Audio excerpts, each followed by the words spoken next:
वक्फ bill के विरोध को लेकर देश भर में मुस्लिम संगठन प्रदर्शन कर रहे हैं। उत्तराखंड प्रदेश में भी कई मुस्लिम संगठन इस बिल को लेकर विरोध प्रदर्शन कर रहे हैं।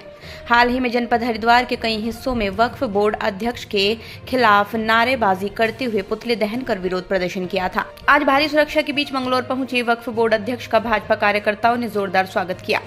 भाजपा के वरिष्ठ नेता जमीर हसन के आवास पर पहुंचे शादाब शम्स ने कहा, इस विधेयक के जरिए केंद्र सरकार वक्फ संपत्तियों पर अवैध कब्जे रोकने, पारदर्शी तरीके से उनका उपयोग सुनिश्चित करने जा रही है। ये बदलाव गरीब मुसलमानों के अच्छे दिन लाएगा।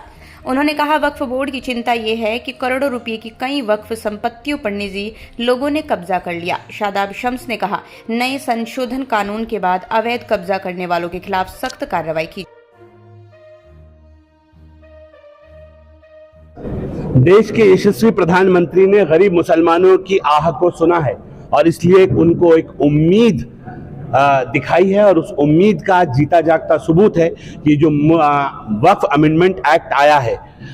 वक्फ अमेंडमेंट एक्ट ये उम्मीदों गरीब मुसलमानों को उम्मीद दिलाता है और साफ साफ ये दिख रहा है कि एक तरफ लोग इस गरीब मुसलमान को उसका हक ना मिले उसके लिए विरोध कर रहे हैं, दूसरी तरफ वो मुसलमान हैं जो पसमानदा मुसलमान है, जो गरीब मुसलमान है, वो इसका पक्ष में खड़ा हो रहा है। आज जिस तरह से जो जोश मुझे दिखा, मैं दिल्ली से 10 दिन बाद आज वापस उत्तराखंड लौटा हूं।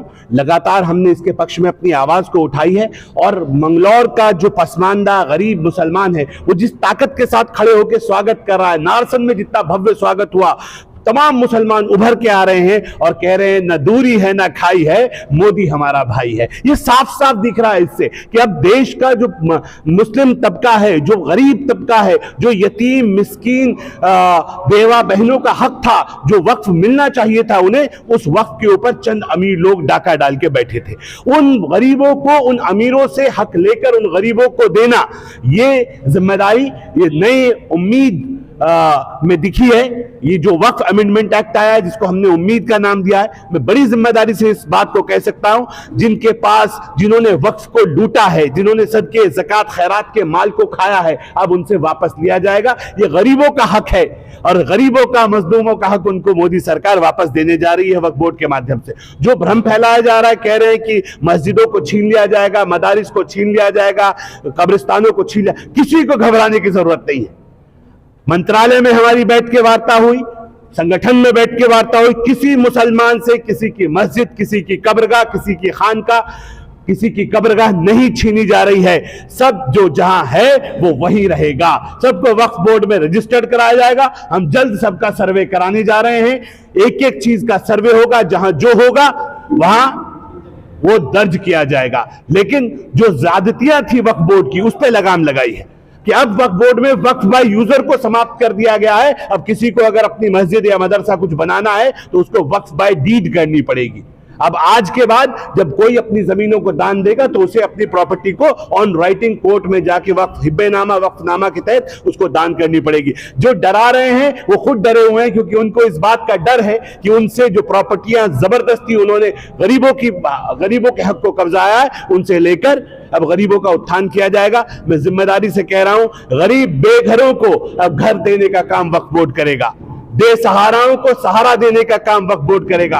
वक्फ की संपत्तियों को मोदी सरकार चाहती है कि डेवलप करे और देश को मजबूत बनाए, क्योंकि देश मजबूत तब बनेगा जब देश की जो अंतिम छोर पे खड़ा हुआ समाज है, जब उसका विकास होगा। चिंता मत कीजिए, अब तो चारों तरफ आपको शुरुआत दिखाई देगी। जहां अवैध कब्जे एक एक इंच उन वक्फ माफियाओं से छीनकर गरीबों का, यतीमों का, मिस्कीनों का, बेवा बहनों का जो हक है उनको दिया जाएगा। अब आपको इन वक्फ की संपत्तियों पर अच्छी यूनिवर्सिटीज, अच्छे कॉलेजेस, अच्छे स्कूल्स नजर आएंगे, अच्छे अस्पताल नजर आएंगे, जो मुसलमानों के साथ साथ सर्व समाज के काम आएंगे। अब बढ़ते हुए भारत में ये मुसलमान भी बढ़ता हुआ नजर आएगा। जिन लोगों ने जहां जहां पुतले जलाए, देश के यशस्वी प्रधानमंत्री के, हमारी सरकारों के और हमारे, वहां जाकर हम इस बात का, जो पसमानदा समाज है, जो गरीब मुसलमान है, वहां स्वागत कर रहा है। आपके यहां भी पुतला दहन हुआ था, हमारा भी हुआ था, और आप देखिए आज वही स्वागत हो रहा है।